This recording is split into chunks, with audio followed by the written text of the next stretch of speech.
بسم اللہ الرحمن الرحیم۔ السلام علیکم ورحمۃ اللہ وبرکاتہ۔ آج میں آپ کے سامنے ایک حدیث رسول صلی اللہ علیہ وآلہ وسلم پیش کروں گا، اور اس کی ضمن میں، اس کی روشنی میں ہم اپنی جو معاشرتی زندگی ہے اس کو دیکھیں گے کہ نبی کریم صلی اللہ علیہ وآلہ وسلم نے کیا فرمایا ہے کہ سب سے کامل مومن کون ہے، اور تم میں سب سے بہترین بندہ یا شخص کون ہے۔ تو یہ ترمذی کی حدیث ہے۔ تو نبی کریم صلی اللہ علیہ وآلہ وسلم نے فرمایا کہ سب سے کامل مومن وہ ہے جو اخلاق میں سب سے بہتر ہو۔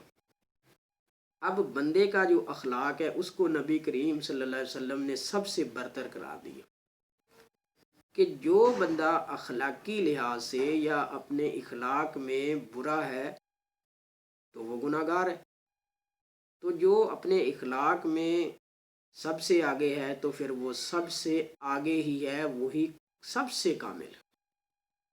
اب معاشرتی زندگی کے اندر دیکھ لیں تو ہمارے اخلاق جو ہیں ان کو نوٹ کر کے دیکھیں تو نبی کریم صلی اللہ علیہ وآلہ وسلم نے کس کو مومن قرار دیا؟ جو اخلاق میں سب سے بہتر ہو۔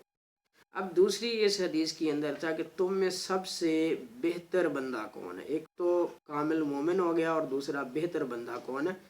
تو وہ بندہ سب سے بہتر ہے جو اپنے گھر والوں یعنی عورتوں کے لیے سب سے بہتر۔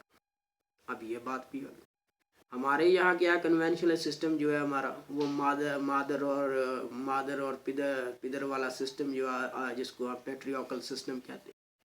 تو اگر ہمارے جو مرد حضرات ہیں وہ تھوڑا سا جھکاؤ رکھتے ہیں عورتوں کی جانب، ان سے اچھا سلوک کرتے ہیں، تو ان کو کہتے ہیں یہ وہ کیا اس کو کہتے ہیں، یہ زن مرید ہو گیا، یہ رن مرید ہو گیا۔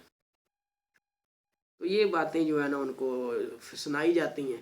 تو ایسا نہیں ہے، یہ میرے نبی کریم صلی اللہ علیہ وسلم کا طریقہ دیکھیں، انہوں نے اپنے گھر والوں کے ساتھ کیسا سلوک کیا۔